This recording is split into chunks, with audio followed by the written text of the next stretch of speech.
মূলত ওই দিনের ঘটনা নিয়ে আমরা আলোচনা করেছি যে সিংহা চিফ সেক্রেটারির সাথে, কেননা সবাই দেখেছি মিডিয়াতে ওই দিন আমিও ছিল মহারাজার সাথে। ফোনে অনেকবার কথা বলার চেষ্টা করেছে মহারাজা এবং আমি নিজে ফোনে ডিএম সাহেবের সাথে দেখা করার জন্য, বিশেষ করে এলাকার বিভিন্ন সমস্যা নিয়ে আলোচনা করার জন্য মহারাজা ওই দিন ডিসি মনিতে প্রোগ্রামের ফেরত পথে দেখা করার জন্য ওনার রেসিডেন্টে আমরা গিয়েছি। কিন্তু আশ্চর্যজনক উনি দেখা করার ইগনোর করেছে।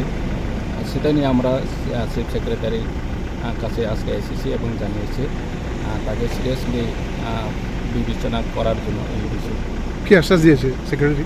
সেক্রেটারি বলেছে উনি প্রসেসিং চলছে, অ্যাডমিনিস্ট্রেটিভভাবে যেভাবে ব্যবস্থা নেওয়া দরকার সেটা দেখব, উনি আশ্বাস দিয়েছে।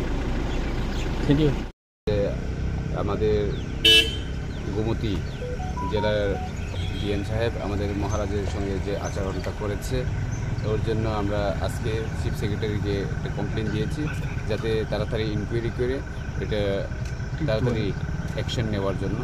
ওইটার জন্য আমাদের এমএলএরা এবং আমাদের টিটিএডিসির চিফ এক্সিকিউটিভ মেম্বার আমাদের সঙ্গে ছিল এবং আমাদের 4 জন এমএলএ এবং এমডিসি আমরা সবাই মিলে একটা মেমোরেন্ডাম দিয়েছি এবং যাতে তাড়াতাড়ি অ্যাকশনটা হয় তার জন্যই। চিফ সেক্রেটারি কি বলেছে আপনাদেরকে? চিফ সেক্রেটারি বলেছে যে ওনাকে চিফ মিনিস্টারও বলেছে এই বিষয়ে এবং আমাদের মহারাজের সঙ্গেও ওনার কথা হয়েছে। দেখা যাক, আমরাও বলেছি তাড়াতাড়ি এই বিষয়টা নিয়ে যাতে স্মুথ গভর্নমেন্টে রান করা যায় এটার ব্যবস্থা করার জন্য বলেছি। কারা কারা ছিল?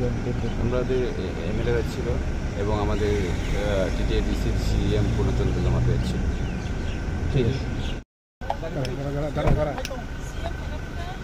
সিএম অক্ষম